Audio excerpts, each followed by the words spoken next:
The right to an education is vital for the economic, social, and cultural development of all societies.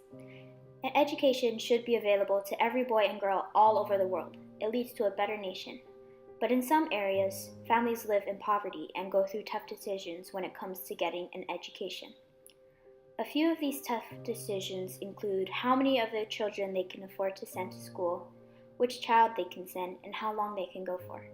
In the article, School Fees, a Major Barrier to Education Access, UNGEI states, today, 115 million primary school-age children do not have access to education.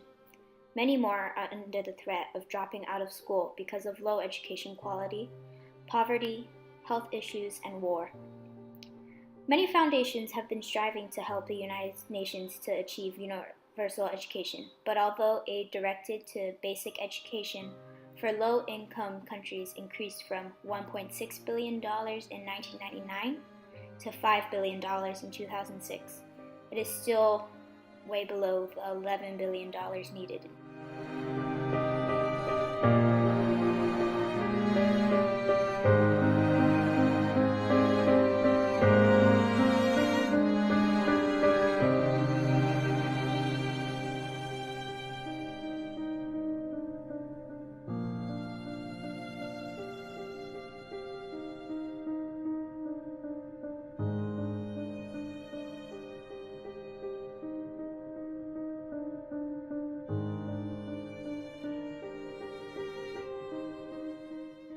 The abolition of school fees at schools has led to an increase in enrollments in a number of countries. In Tanzania, the enrollment ratio had doubled to 99.6% by 2008 compared to 1999 rates. In Ethiopia, net enrollment was 79% in 2008, an increase of 95% since 2000. A specific example is held in Africa.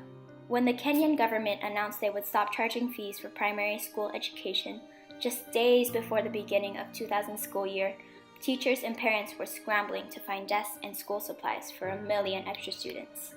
Despite economic hard times and the violence that swept parts of the country after the 2007 elections, UNICEF reports that the abolition of school fees has had the intended effect of vastly increasing access to education. The number of primary students in Kenya has increased by nearly 2 million.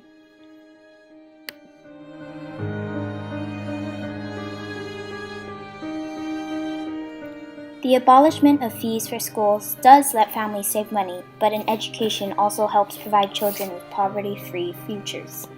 Since 1990, 21% of the world's population still lives in poverty. It is vital to find a solution to give these people a better chance of a decent life.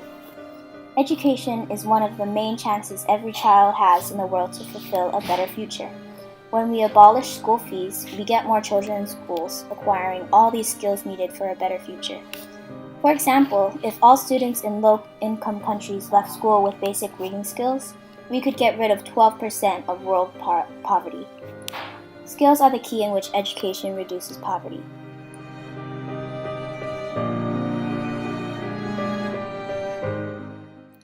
The abolition of school fees greatly increased school enrollment, but without enough teachers or some funding, educational quality suffered. The quality of education given suffered because of all the sudden enrollments. Because of all the sudden enrollments, the government had to find new teachers, fast. A lot of states had to adapt to this sudden change and found schools that were overstaffed, but Malawi didn't have much luck. In Malawi, millions of children enrolled so fast that the government had to hire 20,000 new, inexperienced teachers. Despite the increases in education budget, schools of Malawi now had inexperienced teachers, resulting in almost 300,000 students dropping out during the first year. Only about 20,000 of the boys and girls completed 8 years of primary school in Malawi. Right to education is a right to live. Without education, we spontaneously get a right to die. Not physically, but morally. Illiteracy is our moral death. For being illiterate, we can't even talk life. Education is a soul, rests in the body of human being. So without education, we are only human animals. Education takes us to the height of humanity. Quoted by Muhammad.